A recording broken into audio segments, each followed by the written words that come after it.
नमस्ते बच्चों, मेरा नाम दिनेश कुमार है और मैं Room to Read India Trust संस्था से हूँ। और मैं हूँ मेघा। आज हम आपके लिए एक मज़ेदार कहानी लेकर आए हैं और इस कहानी का नाम है अनोखा संसार। बच्चों, इस कहानी को लिखा है मंजू गुप्ता ने और इस कहानी के सुंदर सुंदर चित्रों को बनाया है अजंता गुहा ठाकुरता ने। राजस्थान के एक गांव में हर साल सीतावाड़ी का मेला लगता है। इस साल मेले में लालचंद ने पगड़ियों की दुकान लगाई। उसने बेचने के लिए तो राजस्थानी पगड़ियां रखी, पर दुकान को देश भर में पहने जाने वाली दूसरी पगड़ियों से भी सजाया। तरह तरह की पगड़ियों की वजह से इस दुकान की बातें सभी जगह हो रही थी, मेले में भी और आसपास के गांव में भी। तरह तरह की पगड़ियों को देखकर लोग अचरज में थे। धीरे धीरे रात गहराने लगी। झूले और मिठाइयों की दुकानें भी बंद होने लगी। लालचंद भी अब थक चुका था। उसने पगड़ियों की दुकान बंद की और सोने चला गया। अब पगड़ियां बिल्कुल अकेली थीं, तो चल पड़ा आपस में परिचय का दौर। राजस्थानी पगड़ी ने कहा, रंगों से भरी मैं, फर फर उड़ी मैं, राजाओं की आन रही हूँ और सभी की शान रही हूँ। पंजाब की पगड़ी ने नाचते गाते हुए कहा, बल्ले बल्ले सरदार की पगड़ी मतवाली, भंगड़ा मेरे बिना है खाली।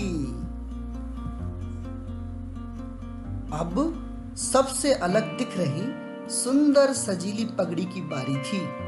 उसने कहा, मैं हूँ दूल्हे की पगड़ी, मुझे न समझो अगली पगली। मैं दूल्हे की शान हूँ और बारात की जान हूँ।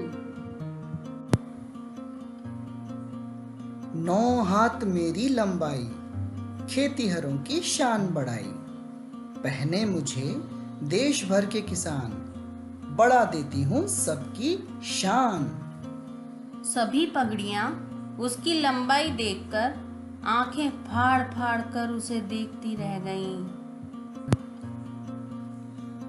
अब आखिरी पगड़ी, जो बड़ी देर से टुकुर टुकुर सबको देख रही थी, वह मुस्कुराई और बोली, मोटा मोटा मेरा सेठ, तोंद निकाल कर जाता लेट। पहचाने हैं मुझे सभी, मैं हूँ मारवाड़ी की पगड़ी।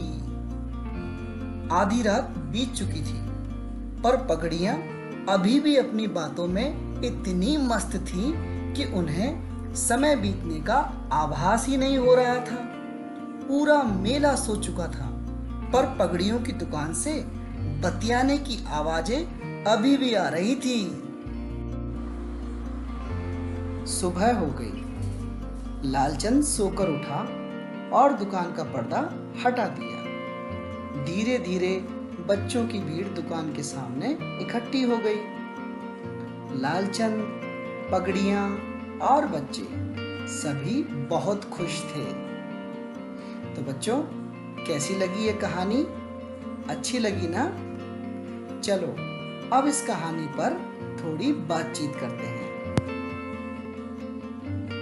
बच्चों, इस चित्र को ध्यान से देखो। लालचंद ने पगड़ियों की दुकान लगाई। बच्चों, क्या आपको भी मेलों में जाना पसंद है?